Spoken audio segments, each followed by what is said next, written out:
Alright guys, M-Tech Guy here, and today we need to get the differential oil changed on this E30 318 IS.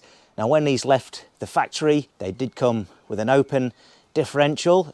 Of course, it's just got the little but mighty M42 twin cam 16 valve 1.8 engine. So although it's a revvy little number, we don't have huge amounts of torque going through the rear end, so whether a limited slip differential is an absolute necessity and one of these cars is up for debate. But depending on what market you bought your vehicle when it was new, there was a limited slip differential option available for these cars. So if you do own one of these, it may have an open differential, it may have a limited slip differential. Now over here in New Zealand, where this car was sold new, a limited slip wasn't on the options list, unfortunately. But that's okay. So this car's got an open diff.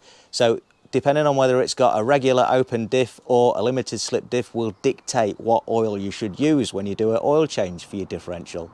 Now for a differential, you want to be going for a GL5, and I'd recommend a 75/90 if it's an open differential, or a 75/140 with a limited slip differential additive if you've got the limited slip diff. How often should you change it? Or you could probably stretch it out to every 60,000 miles, 100,000 kilometers. If you want to do it sooner than that, that's fine. But usually differential oil will last pretty well, especially with the synthetics that are available nowadays. All right, let's take a look at the bits and pieces I've got to carry out the differential oil change today. Right, so I've gone for the Castrol 75W90. This is a fully synthetic gear oil, GL4, GL5. So it wants to be a GL5 oil for your differential. Now this is for the open diff. If yours is a limited slip diff, you want to be going for an 80W140 weight, and you've got to make sure that it's spec'd for limited slip differentials. It's got that limited slip additive in it. With this not having the limited slip diff, unfortunately, we're just going for the regular differential oil. You're also going to need a couple of crush washers. I'll leave the part number in the description for those ones to help you guys out.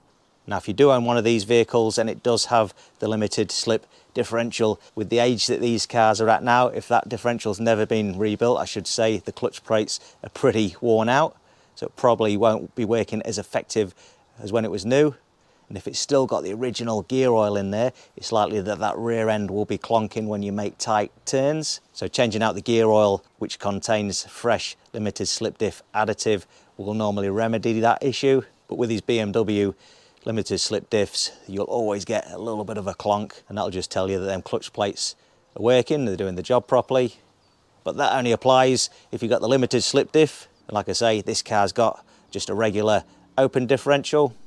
Right, so to start off with, we want to make sure the car's sitting nice and level. My driveway slopes a little bit here. I did have the rear end jacked up just now, had it up on some blocks of wood, but it was just a bit off level, a bit too high at the rear, so I've lowered it down. And whenever you jack up your car, it'll sit a bit higher on the suspension when you first lower it down if you haven't driven it since you dropped it down. So the way it's sitting now is just bang on level. So that'll give us a nice even reading when we come to refill the differential, give us the correct fluid level. Right, so with the drain pan in place, we can undo the drain plug, but before we do so, we just want to make sure we can crack open the fill plug, because you don't want to end up draining it and find that this is frozen or it's stripped out or something silly like that. We'll make sure we can get that undone first. These take a 10mm Allen. So that comes undone okay. So now we can undo the drain plug. These are tight. Get ready to catch it.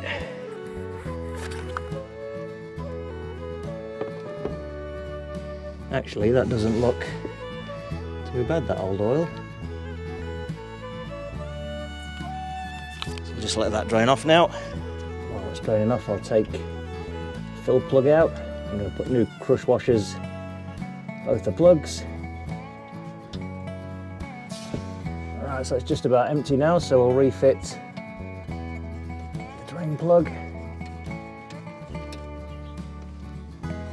Get rid of this. Tighten her up.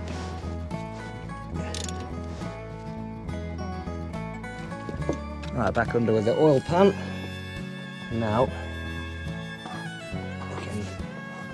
fill her up. We're just going to squirt the new oil in there until it starts to dribble out of the fill plug, out the bottom of the fill plug. So that bottom of the hole we're filling now, the fill plug, that's your fluid level indicator. So once it starts dribbling out of there, we've reached the desired quantity. It should take about 0.9 of a litre, so that's pretty much going to be just about the whole bottle, but it is quite hard to squeeze every last dribble out of the bottle because you haven't got much access up here. So we've got the bottle about just over 45 degrees here, giving it a good squeeze. Should just be about there now.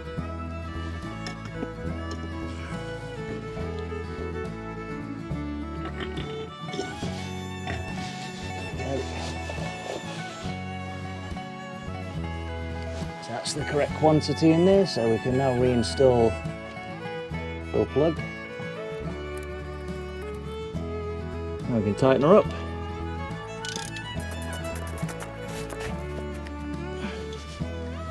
There we go. Give that a bit of a clean with some brake clean. Done.